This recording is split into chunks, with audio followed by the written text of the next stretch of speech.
I was with all of them more than I was with my own family. I only got to know my own brothers and sisters a lot better after the show ended. I didn't realize until I started working on other shows that other cast members on other TV shows didn't like each other. And I said, and what's the character? And he said, Jason. I went, shoot, I wanted John Boy. And I thought, well, why isn't everybody going to lunch together? How odd. Because we all went to lunch together every day. We were together all the time. And we all went to lunch. And if you wanted to go to lunch without somebody, it was a big drama.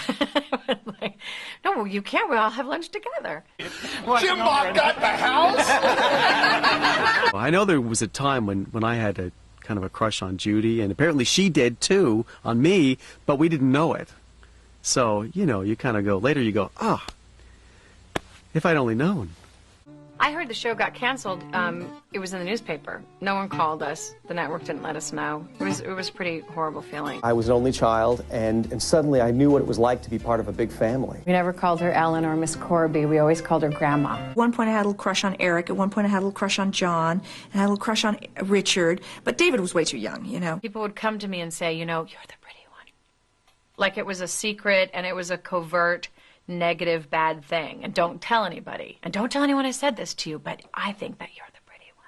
My Walton's co-star has also managed to find love again with his fiancée, Cindy Wolfen. Ashley thinks it's all pretty wonderful as well, and she'll sing at the wedding. I have a personal question. Do they ever kiss? Yeah. Kiss? A lot. Let me see. Do they really? Do you get embarrassed? No. Michael always was making me laugh because I had to sit next to her at the dinner table. And when Ralph would make her laugh, she would squeeze my hand during the prayer. And I knew she was laughing. And then I would laugh. And of course, she was a professional, so she never started to laugh. And I always got in trouble. For some boys who you go out with, they're not just dating you, they're also dating Elizabeth Walton. And do you really want to date Elizabeth Walton? Do you want to date a guy who wants to date Elizabeth Walton? It gets complicated. Do you know? You know, it was a lot of fun for the two of us, especially when we go off and play Bonnie and Clyde and come back and do our scene. And it's like, is it over yet? We got a bank to go rob. It's really anxious to see what you really look like. You haven't changed a whole lot. Everyone keeps saying that. And everyone says, hey, you two really look alike. You know, there's a resemblance, which I'm flattered.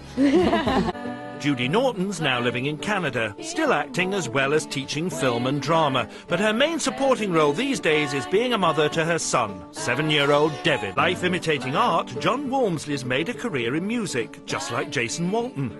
He has a daughter, Brighton, and his wife, Lisa, played his fiancée in the series. They kind of treat you like you're different or special, and you know, you really kind of feel like, well, I don't recall anything that I did to deserve that.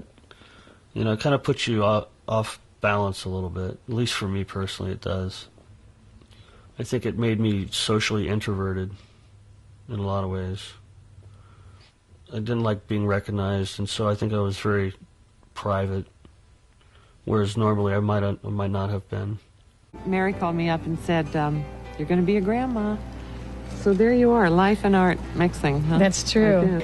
See, this is Grandpa Ralph. When the Waltons ended, Cammie Kotler went to college and became a high school teacher. Whilst her two young children are unaware of Mom's mountain childhood, her pupils do question her about the fictional family she left behind.